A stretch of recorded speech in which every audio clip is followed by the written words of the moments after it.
अस्सलाम वालेकुम। Hi guys, कैसे हैं आप सब लोग? खैर खैरियत है। उम्मीद करता हूं कि आप सब लोग ठीक होंगे। तो चलिए स्टार्ट करते हैं। आज जो हमारे पास प्रॉब्लम है वो है 7.7 चैप्टर 7 का 7 प्रॉब्लम। ये प्रॉब्लम क्या कहता है? ये प्रॉब्लम कहता है कि two balls of 40 kg and 20 kg masses attract each other with a force of a 3.33 into 10 power -7 Newton. दो बॉल हैं, दोनों के मासेस गिवन है और इनके दरमियान जो फोर्स ऑफ अट्रैक्शन है वो भी गिवन है। Find the distance between the masses if the value of G is this. ये कहता है कि अगर जी की वैल्यू आपके पास गिवन है ये, तो दो मासेस जो हैं उनके दरमियान जो डिस्टेंस है वो कैलकुलेट करें। बहुत ही सिंपल और बहुत ही आसान से आसान सवाल। चले हम पहले बना लेते हैं डाटा। डाटा कैसे बनेगा? डाटा बनाना बहुत ही आसान है, बहुत ही सिंपल और बहुत ही लाजवाब। देखें कैसे बनता है। Two balls of mass of 40 kg and 20 kg। अब दोनों मास है यहाँ पे, तो हम इसको लिख लेते हैं। एक को करते हैं M1 40 kg और दूसरे का जो है वो करते हैं M2 that is 20 kg। 20 kg masses attract each other with a force of 3.33 means F is equal to 3.33 into 10 power -7 Newton. Find the distance between the masses if the value of a G is this. G की value जो है वो भी given है 6.67 into 10 power -11 newton metre square पर kilogram square KG square जो है। अब हमें फाइंड आउट करना है मास। क्या फाइंड करना है? हमें फाइंड आउट करना है डिस्टेंस। ऊपर लिखा हुआ है जो रिक्वायर्ड है वो है डिस्टेंस मीन्स आर हमें फाइंड आउट करना है। ठीक है, बहुत ही आसान सवाल और बहुत ही लाजवाब सा सवाल। फार्मूला कौन सा होगा? फार्मूला वही होगा जो हमने प्रॉब्लम 7.6 में यूज किया था। इसको हम मॉडिफाई करके यहाँ पे लिख लेते हैं। F is equal to capital G M1 M2 divided by R square. ये फार्मूला लगेगा डिस्टेंस फाइंड करने के लिए। ये फार्मूला यूज होगा डिस्टेंस फाइंड करने के लिए। चलिए हम देख लेते हैं कैसे होगा ये सॉल्यूशन। यहाँ पे हम लिख लेते हैं सॉल्यूशन।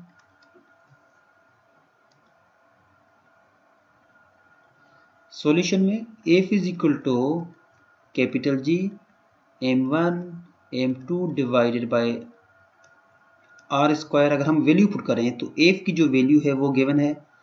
F की जो वैल्यू है वो गिवन है। Put values. F की जो वैल्यू है वो है 3.33 into 10 power -7 is equal to capital G की वैल्यू भी गिवन है 6.67 into 10 power -11 multiply by M1. M1 is a 40 and M2 is 20 means ये होगा 40 multiply by 20 divided by R square as it is होगा क्योंकि हमें R कैलकुलेट करना है। तो अब हम क्या करते हैं, कुछ रीअरेंज करते हैं। रीअरेंजिंग कैसे करते हैं कि ये जो R स्क्वायर है इसको हम लेके जाते हैं ऊपर इस वैल्यू की जगह और इस वैल्यू को हम नीचे लेके आते हैं यहाँ पे। ठीक है, रीसेटिंग करते हैं इनको। तो ये हो जाएगा R square is equal to 6.67 into 10 power -11 multiply by 40 multiply by 20 divided by R square की जगह अब ये वैल्यू आएगा। इस वैल्यू में कुछ भी चेंजिंग नहीं होगी, ये जस्ट यहाँ पे मल्टीप्लीकेशन है। बराबर के दूसरे साइड आ जाएगा तो ये हो जाएगा डिवीजन में into 10 power -7। So R square is equal to ऊपर वाले वैल्यूज जो हैं विदाउट पावर वाले वैल्यूज, कौन से हैं विदाउट पावर वाले वैल्यूज? एक है ये, दूसरा है 40 और तीसरा है 20। ये आपस में हम मल्टीप्लाई करेंगे। 6.67 मल्टीप्लाई बाय 40 मल्टीप्लाई बाय 20। तो इसका जो आंसर आएगा विदाउट पावर वाले वैल्यूज अगर ऊपर जो हैं वो उसको मल्टीप्लाई करें तो इसका आंसर आएगा 5336 into 10⁻11 same divided by 3.33 into 10⁻7। So again R square is equal to, अब देखें अगेन विदाउट जो पावर वाले टर्म्स अगेन अवेलेबल हैं यहाँ पे, कौन से हैं? एक ऊपर वाला ये है और दूसरा ये नीचे वाला। इनको हम आपस में डिवाइड करेंगे।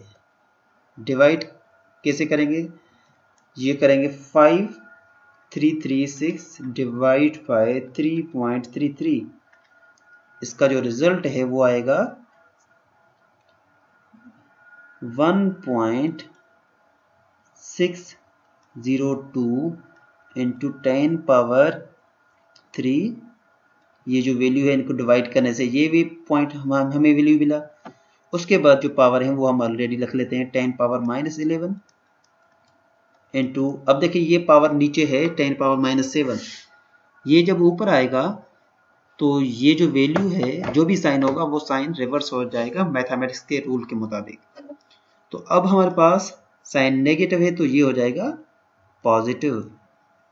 7 था, ये +7 हो जाएगा। ठीक है, तो नेक्स्ट स्टेप में क्या होगा? अब देखते हैं नेक्स्ट स्टेप में ये क्या कैसे होता है। R square is equal to 1.602 same. अब देखें तीन है पावर के, एक है 10⁻3 10⁻11 एंड 10⁻7। बेस सेम है तो पावर मस्ट बी एडेड 3 -11 +7।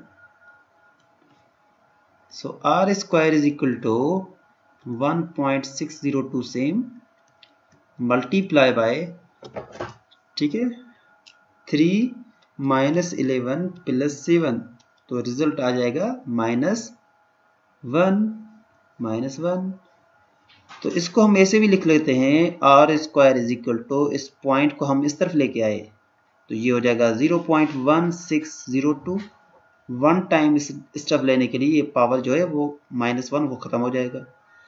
लेकिन स्टिल वही है आर स्क्वायर। हमें आर फाइंड करना है तो हम करेंगे square root on both sides. तो ये हो जाएगा आर स्क्वायर रेडिकल 0.1602 रेडिकल। ये रेडिकल और स्क्वायर आपस में कैंसिल हो जाएंगे। कौन से कैंसिल होंगे? ये वाले रेडिकल और स्क्वायर आपस में कैंसिल। बाकी जो इक्वेशन बचेगा वो बचेगा आर इज इक्वल टू, और उस तरफ जो रेडिकल है अंडर रूट 0.1602। इसका जो आंसर है वो है 0.4। आर डिस्टेंस से तो इसका यूनिट जो होगा वो मीटर होगा। ये हमारा फाइनल कंक्लूजन है, आंसर। ठीक है, तो फ्रेंड्स उम्मीद करता हूँ कि ये प्रॉब्लम आपको समझ में आ गया होगा। अगर कोई भी प्रॉब्लम है तो नीचे कमेंट बॉक्स में कमेंट करके मुझे इन्फॉर्म करें। अगर समझ में आ गया फिर भी मुझे इन्फॉर्म कर लें। Thank you very much.